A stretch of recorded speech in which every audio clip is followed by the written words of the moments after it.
Good evening, everybody. Welcome to Shakespeare and Company. At a moment during Exit West, Mohsin Hamid writes, "The news in those days was full of war and migrants and nativists, and it was full of fracturing too, of regions pulling away from nations and cities pulling away from hinterlands, and it seemed that as everyone was coming together, everyone was also pulling apart." That sentence seems to me a perfect encapsulation of how Exit West manages to be at once a timeless parable and a novel engaged with contemporary politics and world events in a manner that couldn't be more timely.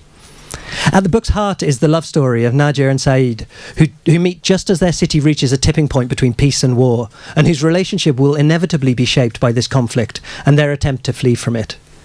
The best hope of escape in their world is through one of the numerous strange black doors that are appearing across the world, and which act as portals to cities like London, Dubai, Mykonos or San Francisco. But what does it take to leave behind your family, your home and your people, and to travel to another country that is unfamiliar, often unwelcoming, and sometimes even unstable in its own right? Exit West is a haunting, morally forceful and beautifully restrained piece of writing, both an ageless work of art and an urgent manifesto for compassion, empathy and hope. It was longlisted for the Carnegie Medal, was a finalist for the Neustadt Prize, and was on the Man Booker Prize shortlist. It has also just been published in this beautiful French translation on the top shelf up there by éditions Grasset, who we'd also like to thank for making tonight's event possible. Mohsin Hamid writes regularly for the New York Times, The Guardian and the New York Review of Books. In addition to Exit West, he's the author of The Reluctant Fundamentalist, Moth Smoke, How to Get Filthy Rich in Rising Asia, and Discontent and Its Civilizations. The New Yorker called Exit West immediately canonical, while the New York Times said it was one of the year's most significant literary works.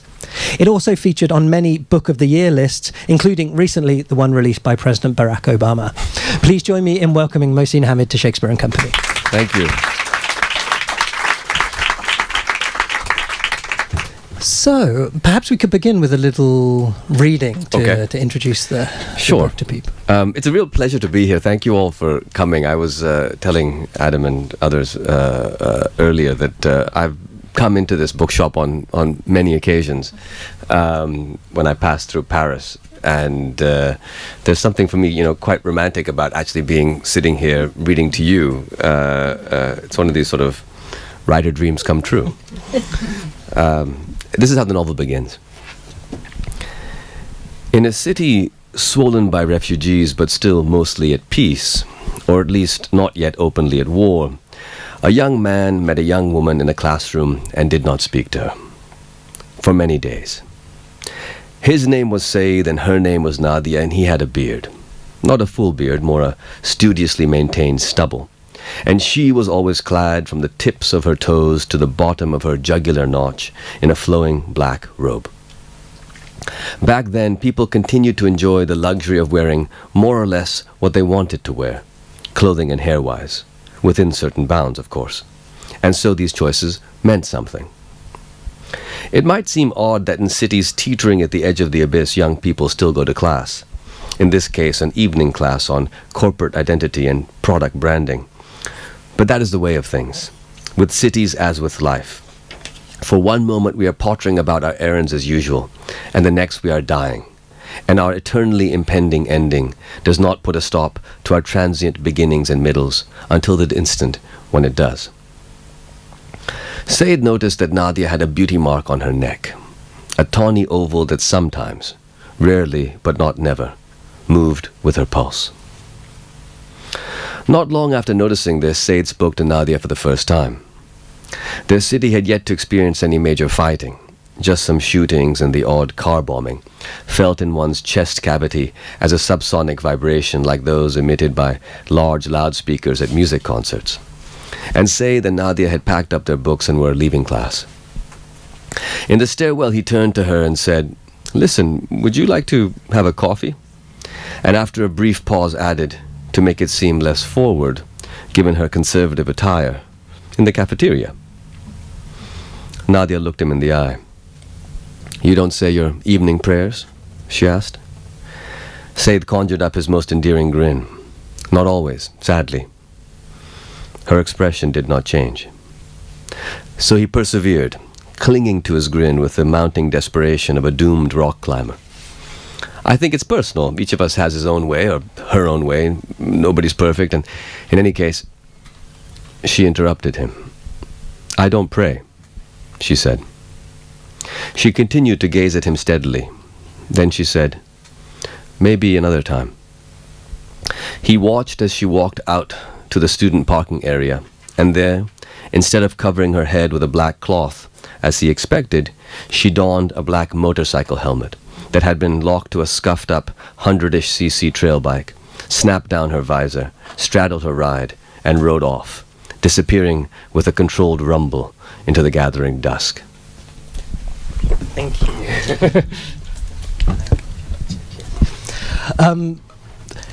I think one of the things I love about that as an opening to the book is that it shows two people, or at least one person specifically, I guess, Said, having his expectations and perhaps his prejudices confounded.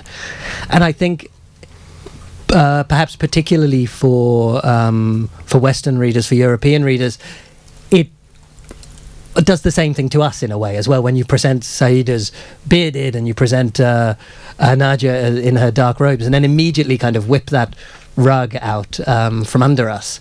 And it feels to me that that's something that at least in the opening chapters of the book, something that happens quite regularly actually. And when you're presenting a relationship between two young people in an unnamed, I think, South Asian city, and I think you're sort of setting the reader up perhaps to have their prejudices or their preconceptions confounded about what it means to be a young person in these particular cities. Yeah, I think that all of us have preconceptions. I have preconceptions. There was a time when I was standing in front of our house in Pakistan, and a young lady was walking up the driveway and wearing this sort of burqa, and she kept walking towards me, and I thought, why is this woman walking up to my house? Who is this person? And she walked quickly, and I was having this slight, this is strange. Who is this woman? Why is she walking here? And she got closer and closer and closer, and then she stopped right in front of me and sort of threw off her head covering and gave me this big grin. And it was my wife's good friend, who was this actress on TV and has become so popular that she can't go anywhere without being mobbed by fans. And so she did all her shopping and traveling around town, in this outfit.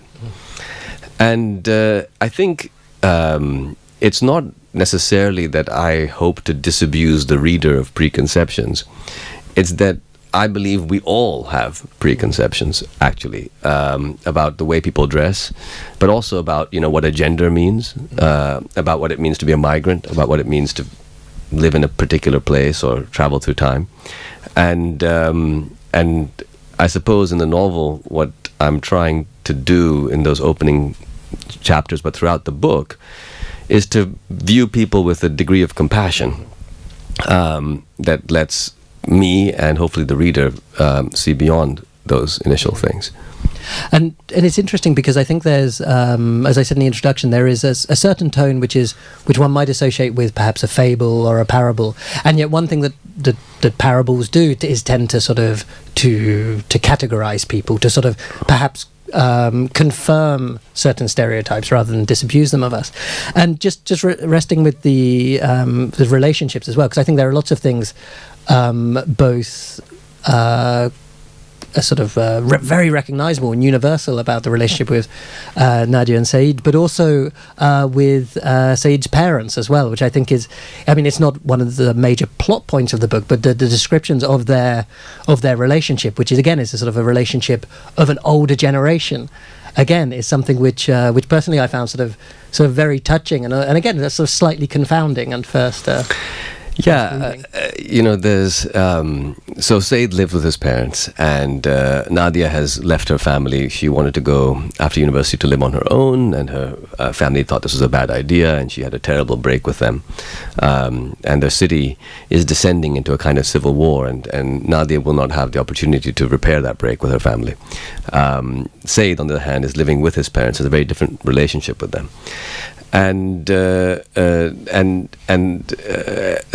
relationship, the tenderness of Said's relationship with his parents is very important in the novel, because it's part of what Said will have to give up if and when he leaves. There's the line in the novel which is that when we migrate, we murder from our lives those we leave behind. And this is, in a sense, what Said is feeling about his father, his parents, but his father really at that stage, in leaving to go elsewhere. Often we imagine that migrants come to a different place, let's say France or America or Britain, and people think, well, my ancestors built this place. What have you given up to be here? And I think what we discover, if we actually consider the question with any degree of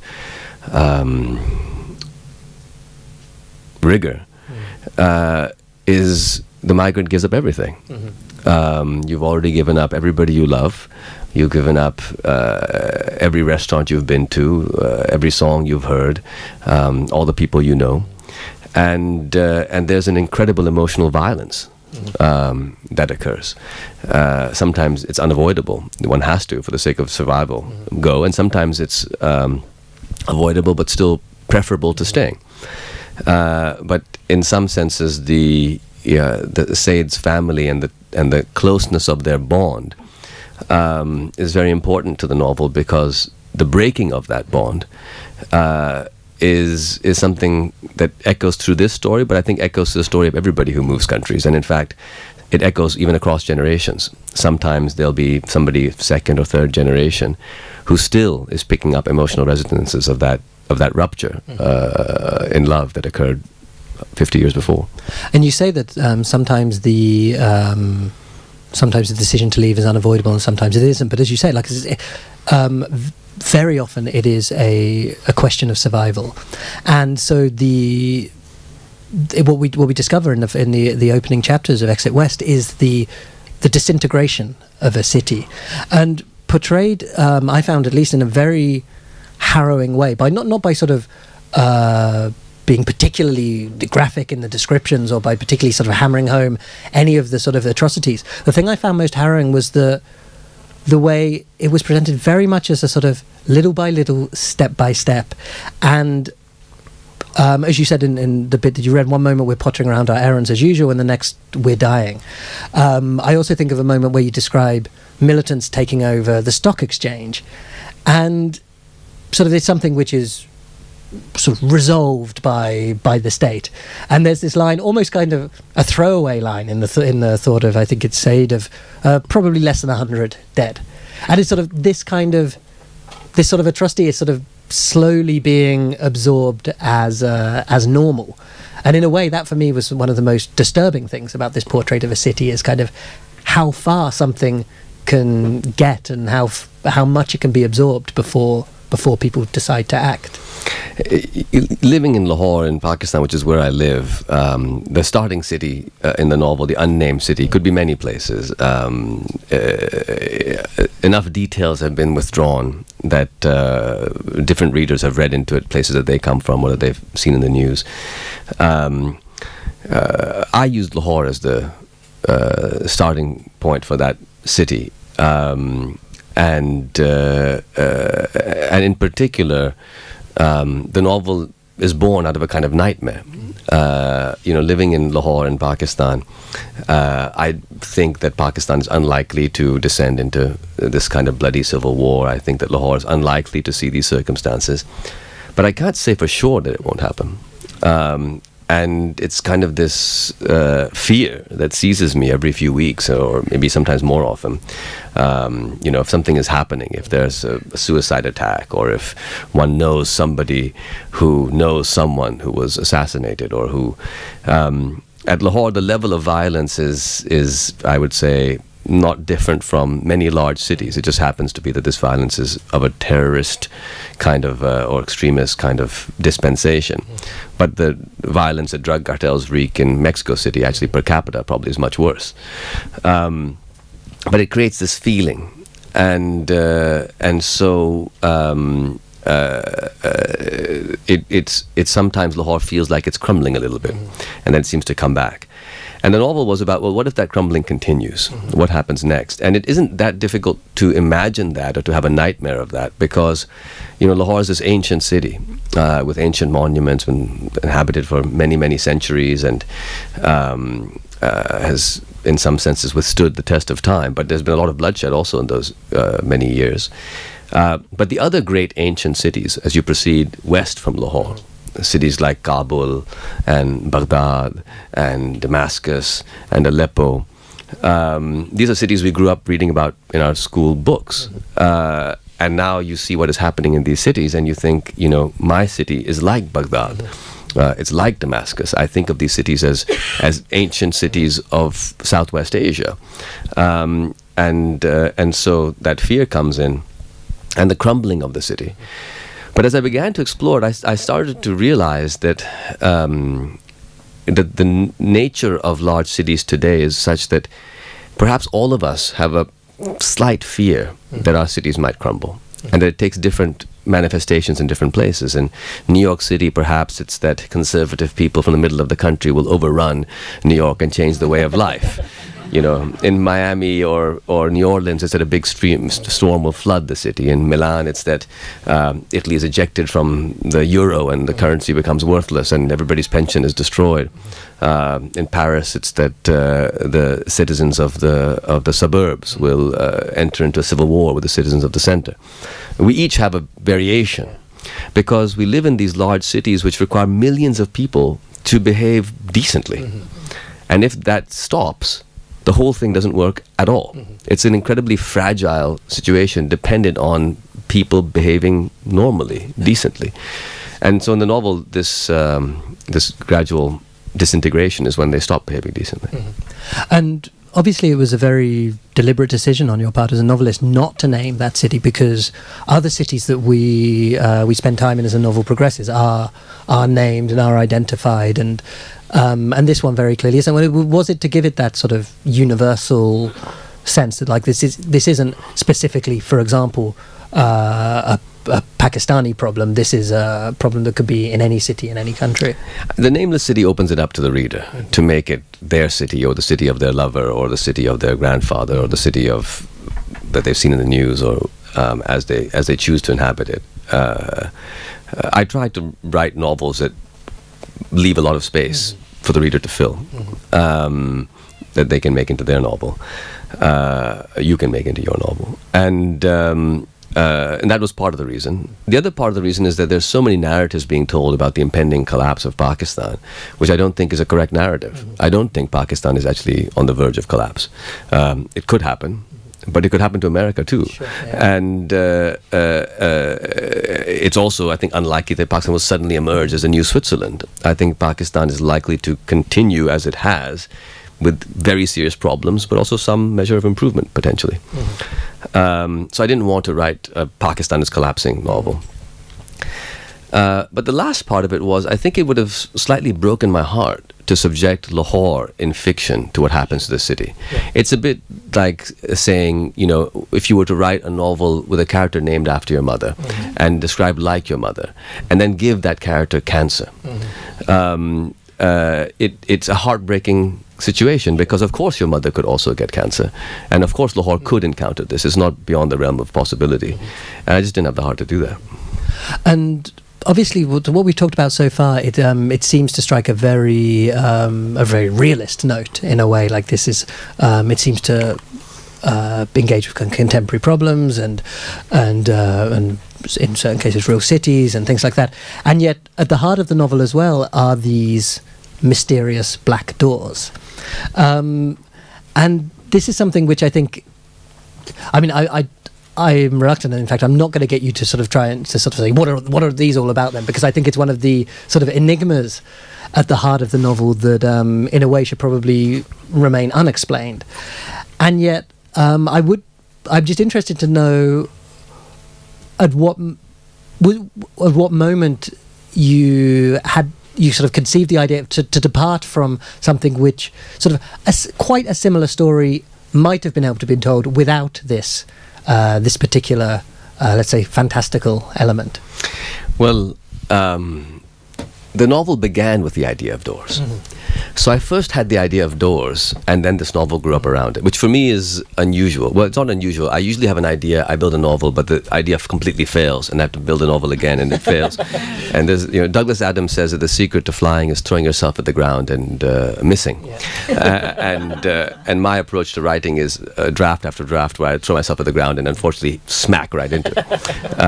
But eventually you're distracted in the process of throwing yourself, and you miss, and you have a book that works.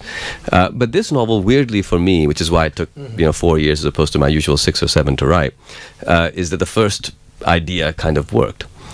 And that was these doors. And the doors come from, for me, the sense that distance actually is collapsing. That physical distance is collapsing in our world because of technology. You and I could be having this conversation via Skype, and we could look at each other, and you'd be in Paris, I'd be in Lahore. We'd see each other as if through a window. But even more than that, we each carry this black rectangle, the currently hopefully off screen of the phone, in each of our pockets and or bags and or hands. And this thing, like the ring calling out to Gollum, is continually sort of my precious. It speaks to me. It wants to be looked at, gazed upon. I gaze upon it constantly, and when I gaze upon it, I depart from the physical place where I am. And suddenly I'm linked to some article about, Trump's latest utterance, or about the history of the French language, or about the intricacies of the northern aristocracy in Westeros. It can be anything. The surface of Mars and whether it's habitable. And we're doing this all the time. Our consciousness is departing from our bodies and our physical proximity with increasing frequency. So the doors, I think, the feeling of these doors already exists.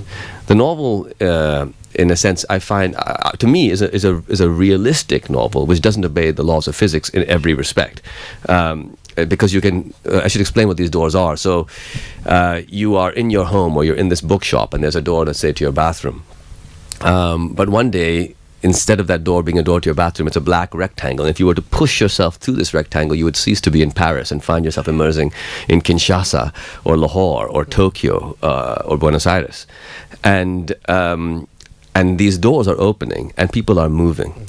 And billions of people move over the course of the next year or two. And the next couple centuries of human migration unfold in 12 months.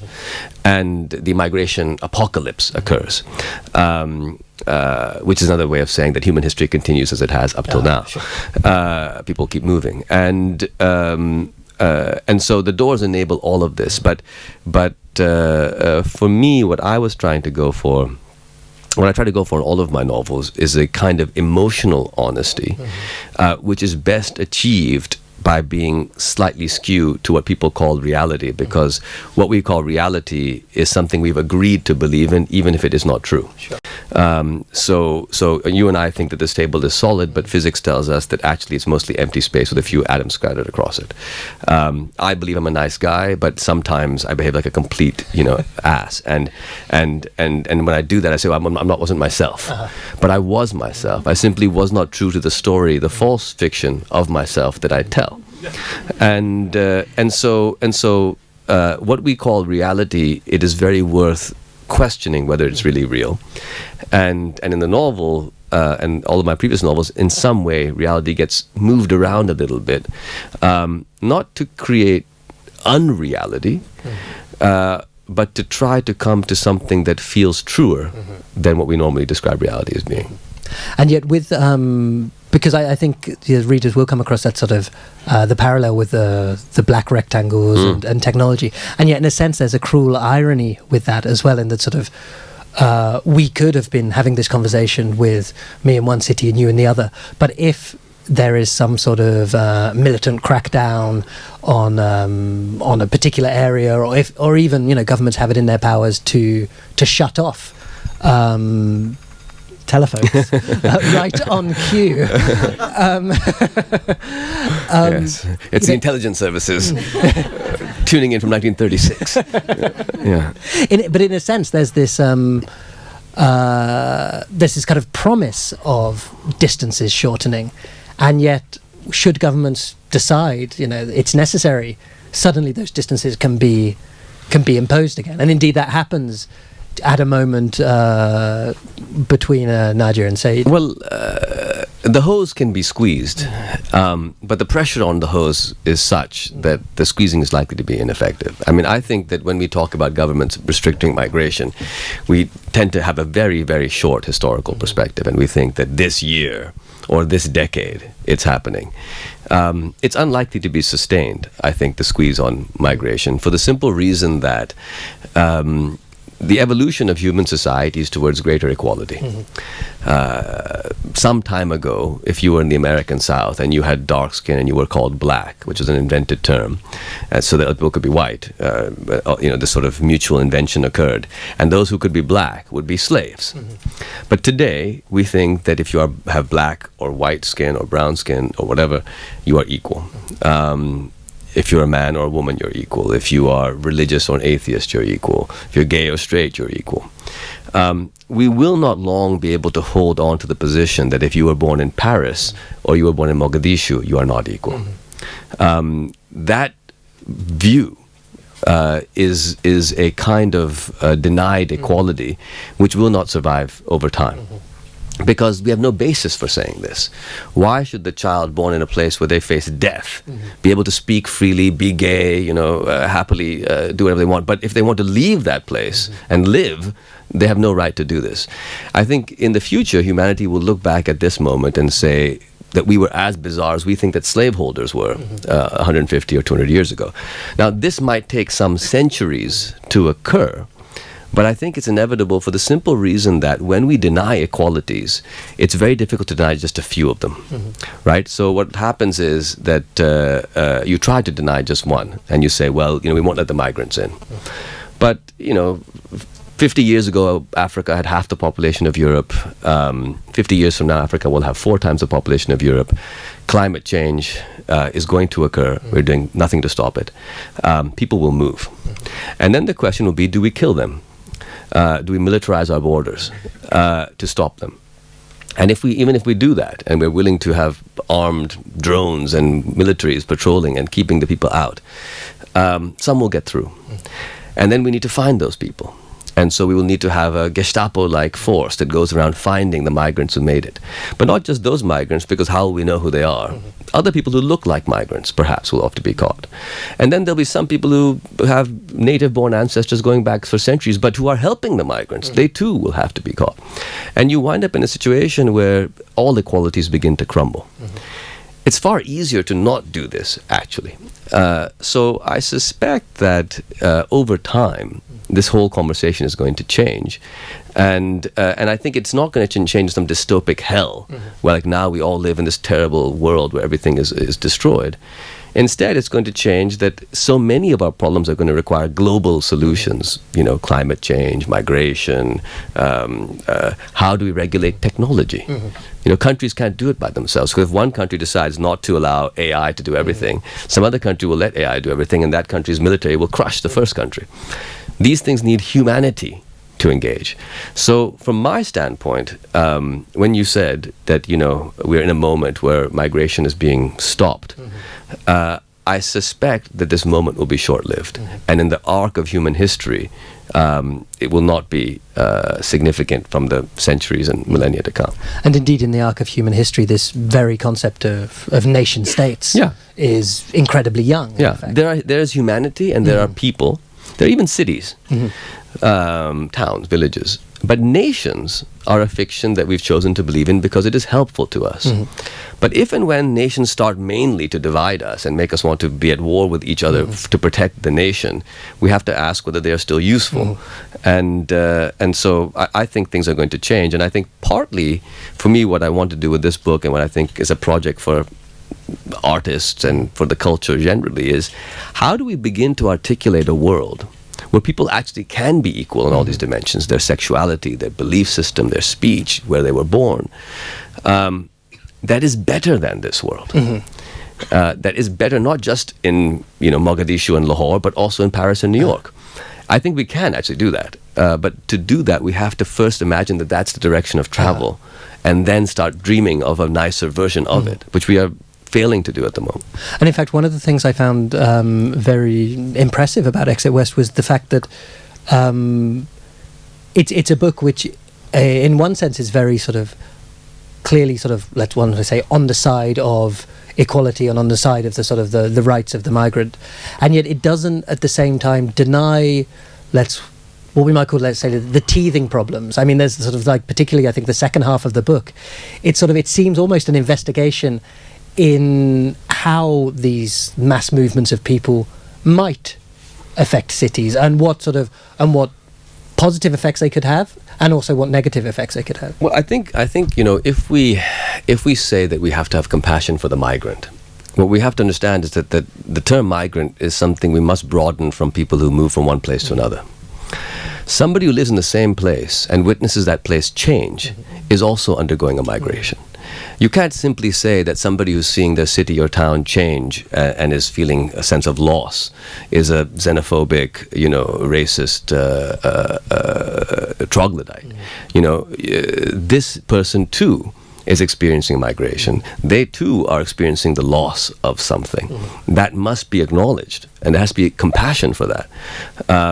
But I think the way that our species works is we have, one design flaw, which is our saving grace, which is that we all die.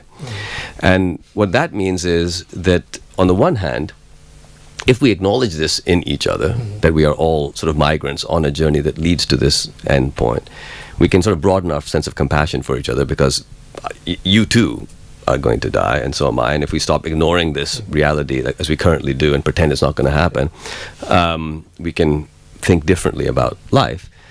But also what it means is that each generation will not have the task of living in that world. So the eldest generation that is most uncomfortable with this right now, which disproportionately voted for Trump and disproportionately voted for Brexit, needn't be the generation that sees this thing happen in full. And the youngest generation that is 5 or 6 or 7 years, in 100 years' time, when these sorts of things have fully come to pass, or are in the process of fully coming to pass, they will be the eldest generation, and they perhaps have a very different view on these things.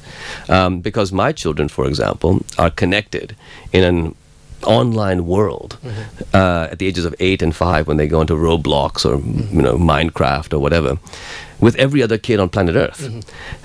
They have, through technology, a interaction with the human, which isn't just sort of watching American TV shows, which is what I had, or surfing the internet, which is what millennials sort of had, but it's interacting with and creating worlds together with people from all over the planet. They are likely to think of human beings as a group in a way that we don't, because humanity needs an other to define itself against for it to be a cohesive group. And up till now, it's been Sunni against Shia and Catholic against Protestant, white against black, etc. But we are on the cusp of a change where we are ushering into existence artificially intelligent learning machines that will soon exceed our ability to do many things. In relationship to this new thing, humanity will have another. We will have to regulate and govern this together. We as a species will encounter something that in many cases will be superior to us at lots of stuff. And these children today might have a different view of what constitutes their group than you or I do, or our grandparents do. And so we needn't think that just because we can't conceive of this world, it is unlike to happen. Slave owners in the 1860s in America couldn't have conceived of their great-great-granddaughters, marrying black men or black women. But today they are. So that's part of it, is we have to have compassion for everybody who is losing, including those who are not moving at all. And in that compassion, we have to recognize also that this is going to be something that the transience of human life partly solves for us. And in that compassion, I mean, there's a moment in the novel where you compare the militants in the city at the beginning to the nativists that we encounter in London later in the book. But it struck me when I was reading it that the comparison is not so much, because it's a sort of a comparison which people would make, but often in quite sort of a negative way. It's like, these nativists are just as bad as the militants in Pakistan or Afghanistan or wherever. Whereas in fact it felt more like a compassionate comparison, in sort of it was a recognition that both of these sort of seem to stem from sort of conservative elements that are afraid of what they're losing and afraid of what how the world is almost slipping through their fingers. Yeah, I mean, in the same way that each of us fears, mourns the loss of our parents, or the people we love who are older than us, people fear, mourn the loss of the place that they grew up in. I'd like to read a short passage that actually talks to this if we have time, because I think this for me is what I'm talking about here. So say the Nadia, they leave their town, they go through this door, they wind up on an island in Greece, they wind up in London, eventually they wind up in California, and Marin County has become this giant kind of favela, overlooking San Francisco. And there's wealthy San Francisco to the south, and there's teeming Marin with millions of people from all over the planet to the north. And there's a woman who lives in Palo Alto, a place where I also lived in my childhood, in California, because I spent part of my childhood in California. And this is a little vignette, because the novel has, in addition to, say, the Nadia stories, these sort of small impressionistic dots of other people's stories, which hopefully expand in the reader's imagination to paint this world a bit more fully. Not far to the south, in the town of Palo Alto, lived an old woman who had lived in the same house her entire life. Her parents had brought her to this house when she was born, and her mother had passed on there when she was a teenager, and her father when she was in her 20s, and her husband had joined her there, and her 2 children had grown up in this house, and she had lived alone with them when she divorced, and later with her second husband, their stepfather, and her children had moved off to college and not returned, and her second husband had died 2 years ago, and throughout this time she had never moved. Traveled, yes, but never moved, and yet it seemed the world had moved, and she barely recognized the town that existed outside her property. The old woman had become a rich woman on paper, the house now worth a fortune, and her children were always pestering her to sell it, saying she didn't need all that space. But she told them to be patient. It would be theirs when she died, which wouldn't be long now. And she said this kindly, to sharpen the bite of it, and to remind them how much they were motivated by money they spent without having, which she had never done, always saving for a rainy day, even if only a little. One of her granddaughters went to the great university nearby, a university that had gone from being a local secret to among the world's most famous in the space of the old woman's lifetime. This granddaughter came to see her, often as much as once a week. She was the only one of the old woman's descendants who did this, and the old woman adored her, and also sometimes felt baffled by her. Looking at her granddaughter, she thought she saw what she would have looked like had she been born in China. For the granddaughter had features of the old woman, and yet looked to the old woman overall, more or less, but mostly more, Chinese. There was a rise that led up to the old woman's street, and when she was a little girl, the old woman used to push her bike up and then get on and zoom back down without pedaling, bikes being heavy in those days and hard to take uphill, especially when you were small, as she was then, and your bike too big, as hers had been. She had liked to see how far she could glide without stopping, flashing through the intersections, ready to brake, but not overly ready, because there had been a lot less traffic, at least as far as she could remember. She had always had carp in a mossy pond in the back of her house, carp that her granddaughter called goldfish, and she had known the names of almost everyone on her street, and most had been there a long time. They were old California, from families that were California families. But over the years, they had changed more and more rapidly, and now she knew none of them, and saw no reason to make the effort. For people bought and sold houses the way they bought and sold stocks, and every year someone was moving out, and someone was moving in, and now all these doors from who knows where were opening, and all sorts of strange people were around, people who looked more at home than she was, even the homeless ones who spoke no English, more at home maybe because they were younger. And when she went out, it seemed to her that she too had migrated, that everyone migrates, even if we stay in the same houses our whole lives, because we can't help it. We are all migrants through time.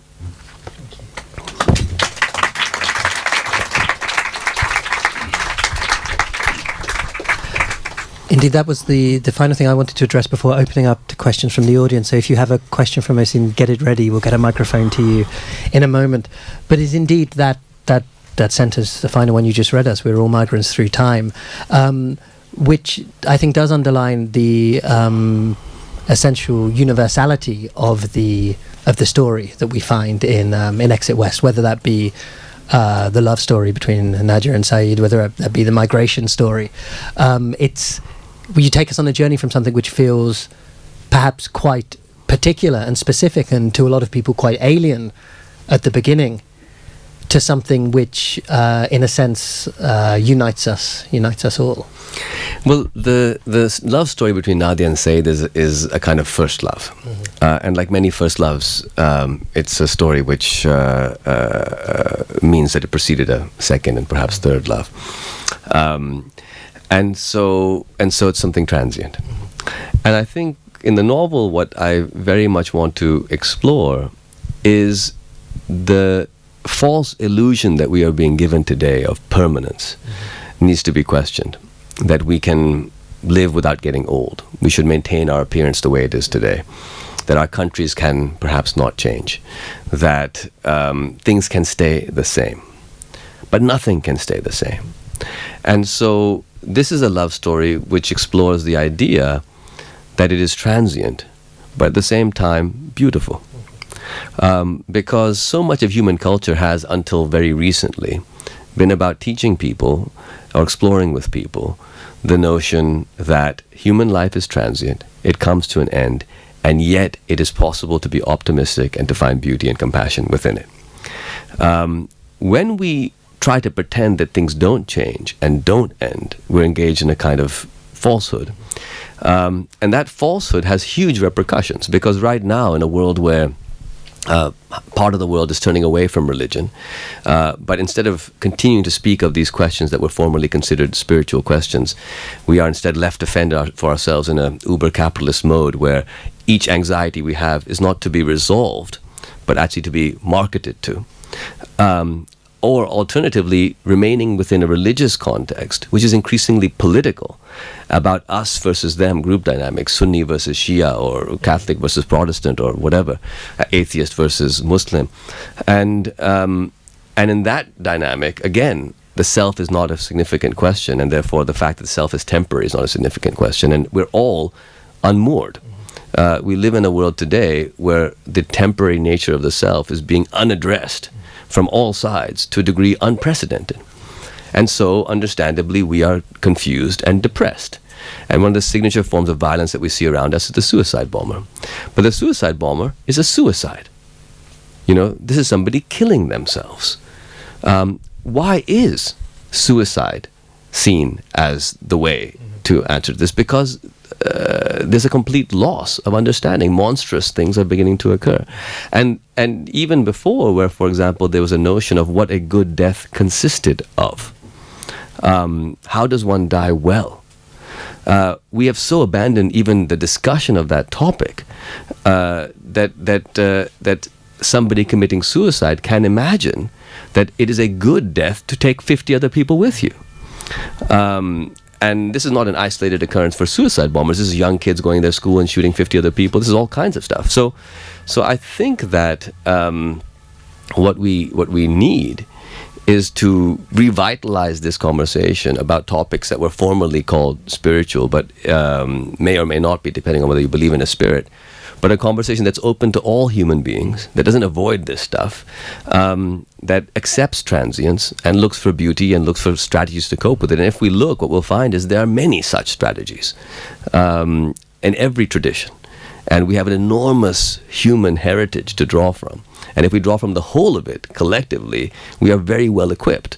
But sadly, we are being misdirected to pretend that our greatest crisis that we face, our own mortality, is insignificant.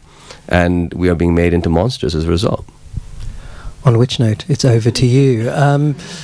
If you have a question for Mohsin, get your hand up. We'll get a microphone to you. We'll begin with this lady. Please do wait for the microphone so that everyone around the shop and outside can hear you. What a pleasure to have you speak, and your book was really enjoyable. And for me, it was about love in the end. It was about love and hope, and it was really a pleasure. I was really taken by Nadia and the fact that she was in full burqa, but we forgot often during the book that she was in full burqa, and really the kind of her rebel nature, and how you played with that, how you played with this very rebellious person who was in burqa, and how I think at one point you said, it's because I don't want anyone to bother me. That's why I'm wearing this burqa. In a less polite way, yes, exactly. And I actually wanted to know whether this was true, because it was a man writing this book, not a woman writing this book. And that the burqa and the veil is very provocative in Western society, and it evokes a lot of emotion among Westerners. And some Western men would say things about how it's so anti-feminist, yet I would question how feminist they are as well. And so I wondered if you could speak to that and your choice of putting her in a full burqa and this rebellion. I think that, we have to begin to collapse these categories of, Western or Western man, even man, who are these men? Men are different from each other. There's several billion and they vary. And I think, when you talk about something like the burqa, and the provocation or not that it poses, this is a constructed thing, right? It doesn't inherently mean anything. It means what we think that it means. Now, I'm somebody, when I went back to Pakistan, was quite uncomfortable with people in burqas initially, because I was sort of freaked out by women in my family don't wear them, and I hadn't been seeing them very often. But I had this one instant that actually began this process of reconsidering, and many more subsequently. But my father showed me this photograph. My father's a university professor from about 45 years ago, early 1970s. And he's at his university campus, and there's a picture, and there's 30 people, and he shows me this picture. And in that picture, everybody's wearing sort of, turtlenecks and like bell bottoms, and the women are wearing tight sweaters, and it looks like sort of, the Pakistani cast of the, Satra, the movie, and it's this cool, hip thing. And he shows me the other photograph from today. And many of the men have beards, and the women, many of them are, covering their heads or in burqa. And he says, so what do you think of this? I said, it's so sad. Look at how open-minded we used to be, and look what it's become. And he said, how many women are in the first photograph? And out of 30, there were like 4 or 5 women. And in the second photograph, out of 30, there were like 20 women. Because what's happened in Lahore, like most places in Pakistan, is now a majority of university students are female. And so my initial response, which is, the women are dressed more conservatively, was one reading of a situation where actually the university population in Pakistan has exploded. There are, more university students graduating in Pakistan every 2 or 3 years today than the total who graduated in the first 50 years since independence. And those students are more than half female. Whereas before, maybe 10% were female. And that's a pretty radical change. And so who are these women? Is their arrival in this environment, what does it correspond to? In many cases, it corresponds to a social change, that a particular class of people used to go to university and afford it. And now middle class, lower middle class, sometimes working class Pakistanis are going to university. They bring different cultural context to that. My wife Zara runs a restaurant, and she wanted to hire a significantly female wait staff for this restaurant. And she was interviewing all these young women, and they would come in, and many of them would come in, wearing some kind of pretty comprehensive covering, toss it off in the workplace, put on their jeans and t-shirt, work in the thing, put it back on, and go home. The woman who teaches my 8-year-old daughter computer coding is doing her PhD in IT, computer science, and she covers her face and covers her head when she comes to our house. And yet her father doesn't work, and she and her 3 sisters support the family by both working and putting themselves to university. Nobody in the family went to university before. They all dress in this way. And my daughter, who sits next to her and learns how to program a computer, idolizes her. And I kept waiting for my daughter to say something about the way she was dressed, and she just didn't ever say anything. And I realized that she didn't really notice. My daughter prances out in her little pink tutu and sort of, spangled tank top, sits next to her, her teacher who's got her face and head covered. They have a wonderful conversation about human beings and computers and how getting dressed in the morning, you have to first put on your socks and then your trousers and then your shoes, because if you're in the wrong order, you won't get your clothes on. And a computer has to think in exactly the same way. This is my daughter explaining what her teacher taught her. And she adores her.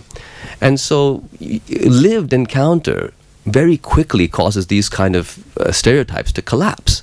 What the burqa means depends. Like everything else, and so I think that the panic around the burqa is at least in part a panic driven by a decision to interpret it as meaning something, which the wearer may or may not intend it to mean. I've been guilty of this. And many other people have been guilty of this. And for me, Nadia is in a way a rebuttal that I've had to learn sort of the hard way living in Pakistan.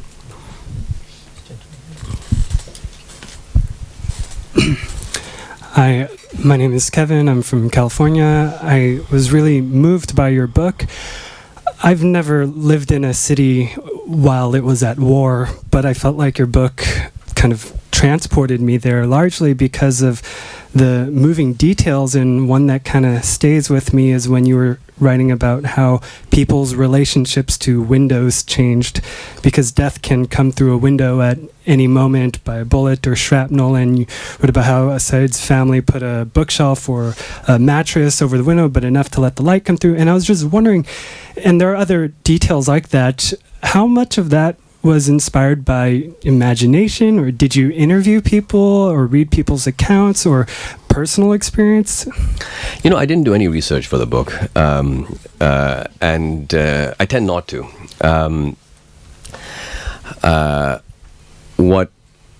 Partly these things are lived, you know, that every so often a bomb blast will go off in Lahore, and every so often somebody you know or you yourself might have your window blown in. It's not very often. It's unusual, in the same way that, you know, terrorist attacks in Paris are unusual but yet occur.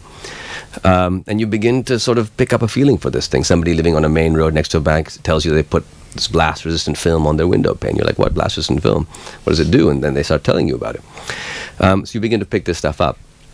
But my basic technique is the simple technique of novelists since the beginning of time, or human beings since the beginning of time, is I imagine being someone else, right? I'm not a journalist describing from the outside. I'm trying to be an actor acting from the inside. You know, my son will walk into my study when he gets home from school, thereby marking the end of my writing day, and he'll sort of, you know, hook his elbows in close, shrink the size of his arms, stomp incredibly heavily, tilt his head to the sky, roar.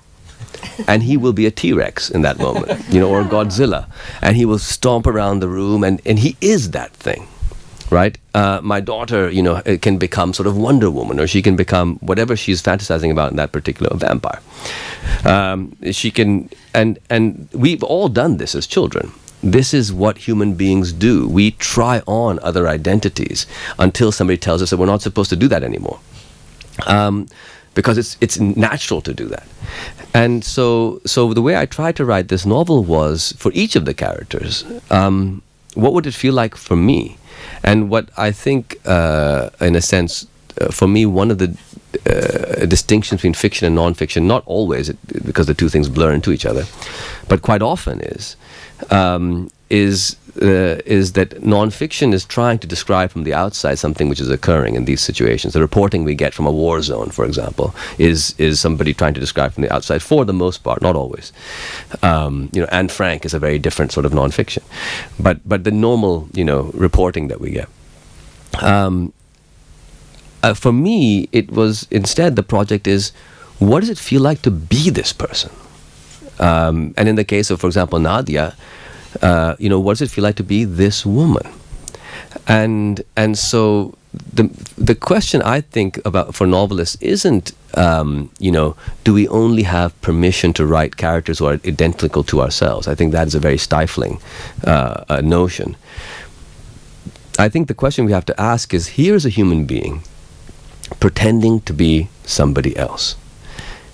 What do we make of that? Do we believe the person they're pretending? Do we like the instincts we see in that moment of pretension? Is something transcendent happening here or not? And there's no rule on that. It's your gut. But that's how I approach the task of writing all this stuff. I think we have time for one more question if somebody would like to. Yeah, okay, this gentleman round here. We'll just get the microphone to you. Sorry, guys. Excuse me.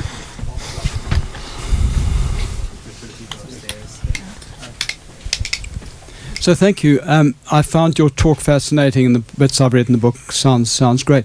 But I just wonder something. The central characters that you're dealing with, these strike me. I mean, I'm a globalized citizen, so I'm actually from South Africa. I live in France. I've travelled a lot, etc., etc. I'm a and these two are also globalized citizens. These are two people in connection with the world. They are doing things that are universally recognizable to me, living here in France, very far from the South Asian city where these people are. So I wonder their experiences. I mean, to me, it's a great novel and it's interesting, but it's of a certain category of person who's become a migrant.